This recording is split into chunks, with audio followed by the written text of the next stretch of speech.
Ranchi observer में आपका स्वागत है। आइए आज हम आपको एक वैक्सीनेशन सेंटर का दौरा कराते हैं। रातू प्रखंड मुख्यालय स्थित CHC में टीका लेने वालों का जामवाड़ा सुबह 8 बजे से लगनी शुरू हो गई। मैं 9:30 बजे वैक्सीनेशन सेंटर पहुंचा। मुझे दूसरा डोज लेना था। वैक्सीनेशन सेंटर के बाहर एक सज्जन वहां आने वालों की सूची तैयार कर रहे थे। मैंने भी अपना नाम दर्ज कराकर उनसे पूछा, आपके बाकी स्टाफ कब आएंगे? उन्होंने हंसते हुए मुझे जवाब दिया, भाई जी आपके तरह मैं भी वैक्सीन का डोज लेने आया हूं। देखें सेंटर में कब प्रभु पधारते हैं। ठीक इसी बीच वहां पर एक लड़की जो पहला डोज लेने आई थी, उसने भी एक सूची तैयार करना शुरू कर दी। कुछ देर बाद एक मोटा तगड़ा युवक पहुंचा, वह भी एक सूची बनाने लगा। इस प्रकार वहां पर अब 3 लोग सूची तैयार कर रहे थे। जो तेज तरार थे तीनों सूची में अपना नाम डलवा रहे थे। 10:42 में टीकाकरण केंद्र का गेट खुला। भीड़ में से तीनों सूची वहां जमा करा दिए गए।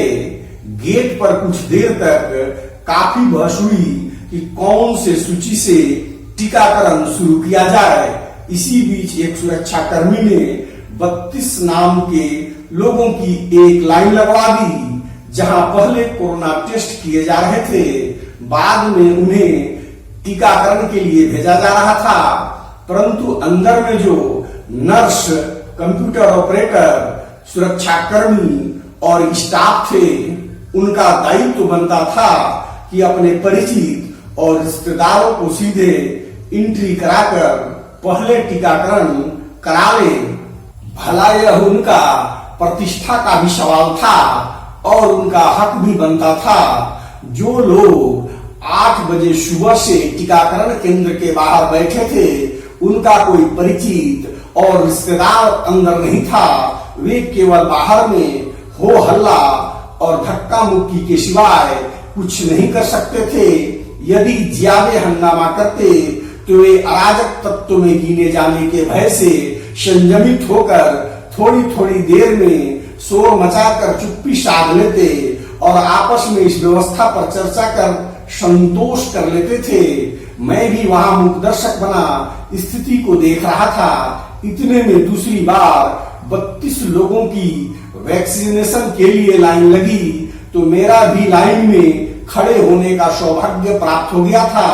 जो लाइन में लगे थे वे धीरे धीरे अपनी बारी का इंतजार कर रहे थे और VIP लोगों का डायरेक्ट एंट्री बदस्तूर जारी था।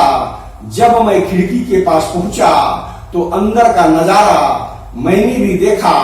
ऐसी परिस्थिति में मेरा 46 नंबर से 60 नंबर में नाम पहुंच गया था, जो वहां के व्यवस्था का परिणाम था। लंबे इंतजार के बाद जब मुझे टीका मिला तो मुझे भी एहसास हो गया कि मैंने भी दिग्विजय कर ली है।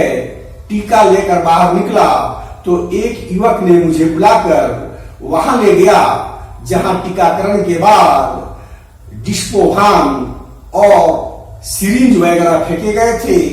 क्या मेडिकल कचरा का निस्तारण का यही तरीका है?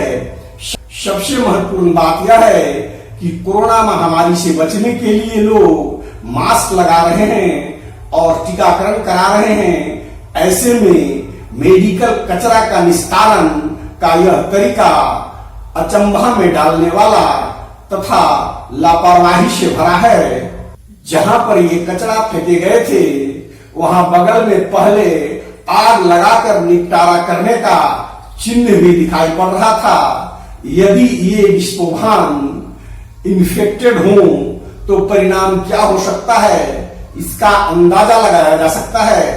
टीकाकरण केंद्र का नजारा देखकर लग रहा था कि क्या कोरोना महामारी से बचने के लिए गाइडलाइन का पालन करवाना प्रशासन का काम है या आम जनता का कोई कर्तव्य नहीं है कि वे अपनी सुरक्षा के लिए नियमों का अनुपालन करें।